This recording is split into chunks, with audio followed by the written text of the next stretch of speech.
Students, ગયા વિડીયોમાં આપણે ધોરણ 10 વિજ્ઞાનના એકમ 10 એટલે કે પાઠ 10 ની અહીં આપણે ચર્ચા કરેલી। તેમાં આપણે વક્રીભવનાંક શું છે, વક્રીભવનાંકનું સૂત્ર શું છે અને જે લેન્સ છે એના વડે કઈ રીતે પ્રતિબિંબ મેળવવામાં આવે છે, કયા સ્થાન પર વસ્તુ મૂકવાથી પ્રતિબિંબ કેવા પ્રકારનું, કયા કદનું અને કયા સ્થાન પર મળે છે એની ચર્ચા કરી ગયા।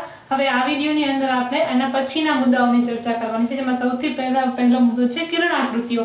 આપણે જે જોયું કે કઈ સ્થાન પર વસ્તુ મૂકવાથી આપણને પ્રતિબિંબ કેવા પ્રકારનું, કઈ જગ્યાએ અને કયા પરિમાણમાં મળે છે એ જ વસ્તુને આપણે કિરણાકૃતિઓ દ્વારા સમજવાનો પ્રયત્ન કરવાનો છે। બંને પ્રકારના લેન્સ, અંતર્ગોળ અને બહિર્ગોળ લેન્સ વડે પ્રતિબિંબ કયા પ્રકારનું મળે છે એ કિરણાકૃતિઓ દ્વારા કેમ સમજી શકાય કે જાણી શકાય તે આજે આપણે જોવાનું છે। ત્યારબાદ આવે છે ગોળીય લેન્સ માટે સંજ્ઞા પ્રણાલી। જેમ આપણે અરીસાના પ્રતિબિંબો મેળવવા માટે દાખલાની ગણતરી કરવા માટે સંજ્ઞા પ્રણાલી શીખેલા, એવી જ રીતે ગોળીય લેન્સની આપણને અમુક ચોક્કસ બાબતો આપેલી હોય, જેમ કે કેન્દ્ર લંબાઈ છે, વસ્તુ અંતર છે કે પ્રતિબિંબ ઊંચાઈ છે, તો એ માહિતીના આધારે દાખલાની ગણતરી કેમ કરવી અને એના માટે આપણને કઈ સંજ્ઞા પ્રણાલીનો ઉપયોગ કરવાનો છે એ પણ આપણે આ વિડીયોની અંદર શીખવાનું છે અને દાખલાની ગણતરી કઈ રીતે કરવી એ પણ આપણે જોવાનું છે।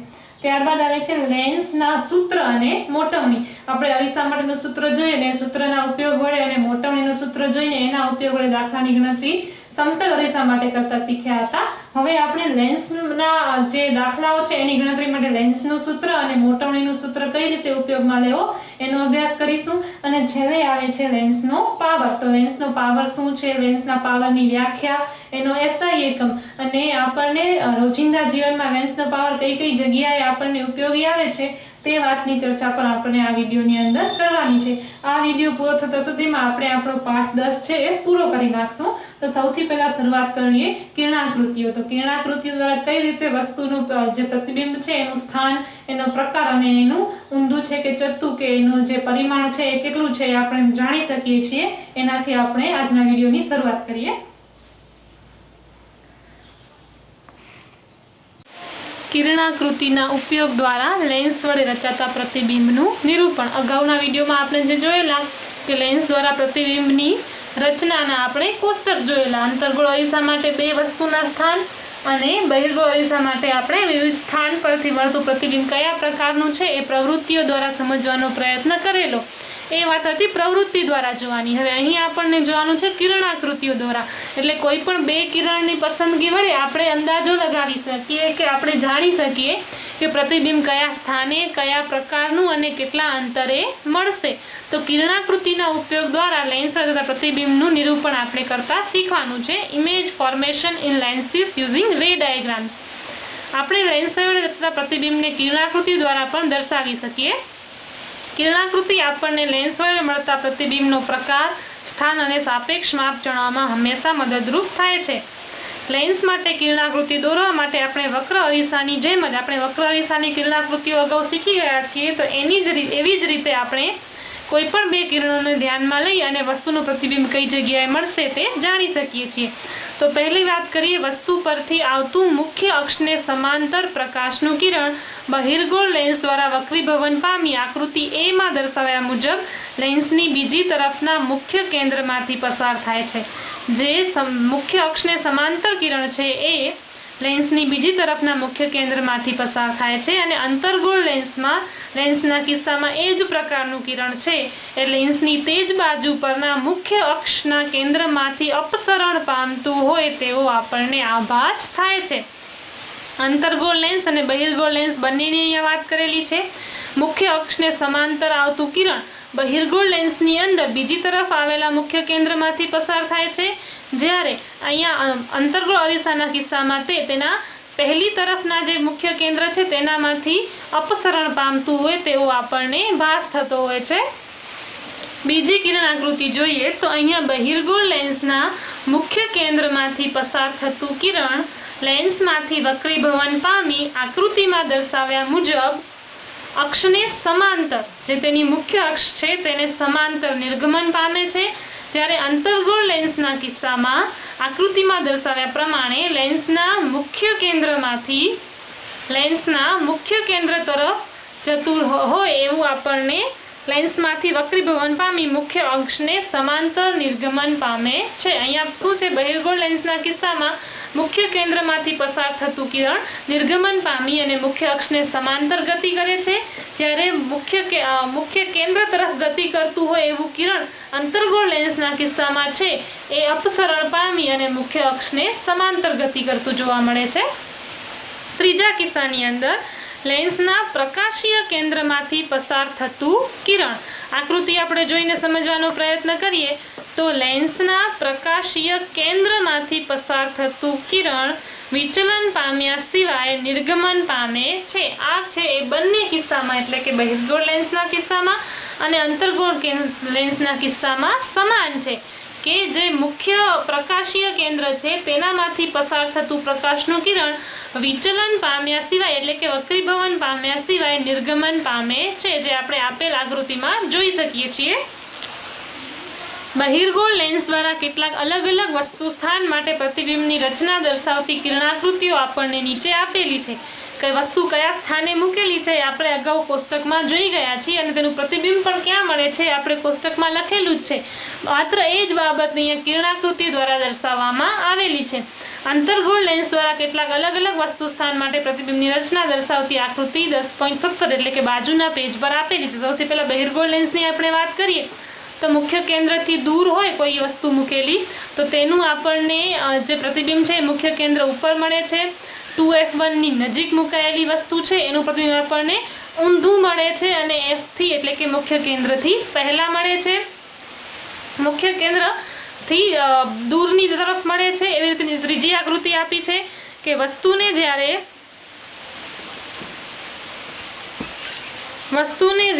2f1 એટલે કે મુખ્ય કેન્દ્ર પર મુકાયેલી હોય તો એનું પ્રતિબિંબ બહિર્ગોળ લેન્સની બીજી તરફ પણ એટલા જ કદનું અને ઉલટું મળે છે. એ જ વાત આપણે જોઈએ તો વસ્તુ જ્યારે f1 અને 2f1 ની વચ્ચે મુકાયેલી છે તો તેનું પ્રતિબિંબ તેના કદ કરતા બમણું અને 2f2 થી દૂર મળે છે. એવી જ રીતે બહિર્ગોળ લેન્સના કિસ્સામાં જ્યારે f1 પર કોઈ વસ્તુ મુકાયેલી છે તેનું પ્રતિબિંબ અનંત અંતરે મળે છે અને જો કોઈ વસ્તુને 2f1 થી દૂર મૂકવામાં આવે છે તો તેનું પ્રતિબિંબ છે એ ચપટું જ મળે છે, પણ લેન્સની ડાબી બાજુએ જ f1 અને o ની વચ્ચે મળે છે. આ થઈ બહિર્ગોળ લેન્સની વાત. નીચે આપણને અંતર્ગોળ લેન્સના બે કિસ્સાઓ પણ આપેલા છે કે અંતર્ગોળ લેન્સમાં જ્યારે વસ્તુને અનંત અંતરે મૂકી છે ત્યારે તેનું પ્રતિબિંબ આપણે એક બિંદુ સ્વરૂપે અને જે અરીસો છે એની ડાબી બાજુએ f1 પર મેળવી શકીએ છીએ અને જ્યારે તે જ વસ્તુને 2f1 અને f1 ની વચ્ચે મુકાયેલી હોય તો એનું પ્રતિબિંબ આપણને અરીસાની ડાબી બાજુએ જ પણ f1 અને o ની વચ્ચે મળે છે. આ તમામ બાબત આપણે કોષ્ટકની અંદર જોઈ ગયેલા. અહીં માત્ર તેને કિરણાકૃતિ સ્વરૂપે દર્શાવવામાં આવેલી છે. પરીક્ષામાં ઘણી વખત કિરણાકૃતિ સહિત તમે વર્ણવો એવું પૂછેલું હોય તો આપણને કિરણાકૃતિ દોરતા આવડવી જોઈએ. કિરણાકૃતિ દોરવી ખૂબ સરળ છે. સૌથી પહેલા આપણને સ્થાન નક્કી કરવાનું, ત્યાંથી નીકળતા કોઈ પણ બે કિરણોને આપણે ધ્યાનમાં લેવાના. એક કિરણ જે તેના મુખ્ય કેન્દ્ર તરફ ગતિ કરતું હોય અને બીજું કિરણ તેને સમાંતર ગતિ કરતું હોય અને તેનું આપણને પ્રતિબિંબ જ્યાંથી મળે છે તે સ્થાન આપણને જોઈ લેવાનું. આના આધારે આપણે કિરણાકૃતિઓ દોરી શકીએ છીએ. ત્યારબાદ આવે છે ગોળીય લેન્સ માટે સંજ્ઞા પ્રણાલી. ગોળીય લેન્સ માટે સંજ્ઞા પ્રણાલીની આપણે વાત કરીએ તો લેન્સ માટે આપણે ગોળીય અરીસા માટે ઉપયોગમાં લીધેલ સંજ્ઞા પ્રણાલીને જ અનુસરીશું. અરીસાની વાત હોય કે લેન્સની વાત હોય સંજ્ઞા પ્રણાલી હંમેશા સમાન રહેશે. આપણે અગાઉ અરીસાની સંજ્ઞા પ્રણાલી જોઈ ગયા છીએ. એવી જ રીતે લેન્સની પણ સંજ્ઞા પ્રણાલી આપણને અનુસરવાની છે. આ સંજ્ઞા પ્રણાલીના નિયમો લાગુ પાડીશું સિવાય કે તમામ અંતરોને લેન્સના પ્રકાશીય કેન્દ્રથી માપવામાં આવે છે. અરીસો સમતલ હોય છે એટલે બધા અંતરો સમાન જ હોય છે, પણ લેન્સ છે ઉપરની તરફ ચપટો અને વચ્ચેથી જાડો હોઈ શકે છે અને અંતર્ગોળ લેન્સ છે ઉપરથી જાડો અને વચ્ચે ચપટો હોઈ શકે છે. તો આ લેન્સના કિસ્સામાં આપણે તમામ અંતરો છે તેને તેના પ્રકાશીય કેન્દ્રથી માપવામાં આવે છે. સંજ્ઞા પ્રણાલી પ્રમાણે બહિર્ગોળ લેન્સની કેન્દ્ર લંબાઈ ધન અને અંતર્ગોળ લેન્સની કેન્દ્ર લંબાઈ ઋણ છે.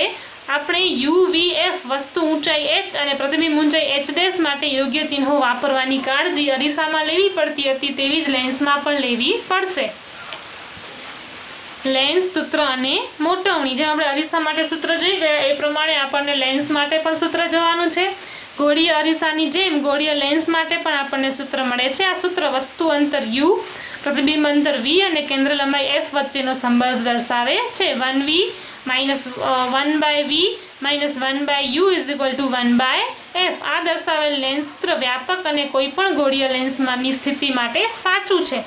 લેન્સ સંબંધિત દાખલાઓની ગણતરી વખતે રાશિઓના મૂલ્ય મૂકતી વખતે સંજ્ઞા બાબતે આપણને યોગ્ય કાળજી રાખવી પડશે. લેન્સના સૂત્રની વાત કર્યા બાદ આવે છે મોટવણી.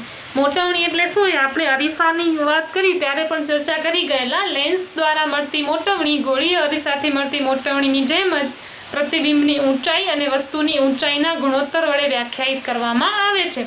તેને મૂળાક્ષર m વડે દર્શાવવામાં આવે છે. m બરાબર પ્રતિબિંબની ઊંચાઈ h' ના છેદમાં વસ્તુની ઊંચાઈ h. લેન્સની મોટવણી વસ્તુ અંતર u અને પ્રતિબિંબ અંતર v સાથે પણ સંબંધિત છે. આ સંબંધ આપણે અગાઉ જોયેલો એમ જ m બરાબર h' ના છેદમાં h બરાબર v ના છેદમાં u. આ બંને સૂત્રોનો ઉપયોગ કરીને આપણે દાખલાની ગણતરી કરવાની રહેશે. ઉદાહરણ 10.4 ની વાત કરીએ તો અહીંયા આપણને અમુક માહિતી રકમમાં આપેલી છે. સૌથી પહેલા રકમ વાંચી લઈએ તો રકમમાં કહ્યું છે 2 સેન્ટીમીટર ઊંચાઈની એક વસ્તુને, તો આ બાબત ઉપરથી સૌથી પહેલા લખીએ વસ્તુ ઊંચાઈ h બરાબર 2 સેન્ટીમીટર, પણ વસ્તુ ઊંચાઈ હંમેશા ધન લેવામાં આવે છે. ત્યારબાદ કહ્યું છે 2 સેન્ટીમીટર ઊંચાઈની એક વસ્તુને 10 સેન્ટીમીટર કેન્દ્ર લંબાઈના બહિર્ગોળ લેન્સની મુખ્ય અક્ષ પર અક્ષને લંબ રહે તે રીતે મૂકેલી છે. 10 સેન્ટીમીટર કેન્દ્ર લંબાઈ અહીંયા આપેલી છે, તો કેન્દ્ર લંબાઈ બરાબર 10 સેન્ટીમીટર. કેન્દ્ર લંબાઈને પણ ધન લેવામાં આવે છે. લેન્સથી વસ્તુનું અંતર 15 સેન્ટીમીટર છે, એટલે વસ્તુ અંતર u બરાબર 15 સેન્ટીમીટર. પણ આપણે કાર્ટેશિયન યામ પદ્ધતિ અરીસા વખતે શીખેલા એ મુજબ ડાબી બાજુ મૂકવાની હોવાથી વસ્તુ અંતર હંમેશા ઋણ લેવામાં આવે છે. આટલી માહિતી આપણને આપેલી છે. આના પરથી આપણને પ્રતિબિંબનો પ્રકાર, સ્થાન અને પરિમાણ શોધવાનું છે. ત્યારબાદ મોટવણી પણ શોધવાની છે. તો સૌથી પહેલા આપણને શોધવું પડશે પ્રતિબિંબ અંતર છે v એ કેટલું છે અને પ્રતિબિંબની ઊંચાઈ h' કેટલી છે. હવે આપણે જે અત્યારે લેન્સનું સૂત્ર શીખ્યા એના ઉપયોગ વડે આપણને આ માહિતી મેળવવાની છે. લેન્સનું સૂત્ર આપણે શીખ્યા 1/v - 1/u = 1/f. અહીં આપણી પાસે u અને f ની કિંમત છે, v શોધવાનું છે. માટે 1/v = 1/f પ્લસ 1/u. આ પ્લસ કેમ થઈ ગયું? કારણ કે અહીંયા માઇનસ છે, બરાબરની જમણી બાજુ થઈ જઈને પ્લસ બની જાય છે. હવે આ સૂત્રની અંદર આપણે કિંમતો મૂકીએ તો આપણને 1/v ની કિંમત મળી જશે. તો અહીંયા આપણને ખ્યાલ છે 1/f, f ની કિંમત છે 10 વત્તા 1/u, u ની કિંમત છે -15. માટે 1/10 આ પ્લસ માઇનસ માઇનસ થશે એટલે -1/15. હવે અપૂર્ણાંકોની ગણતરી કરતા આપણે નાના ધોરણોમાં શીખી જ ગયા છીએ. સૌથી પહેલા છેદ સરખા કરવા પડશે. છેદ સરખા કરવા માટે આપણે અહીંયા 10 × 3 અને 15 × 2 લસા લઈએ તો 10 તેરી 30 ને 15 દુ 30.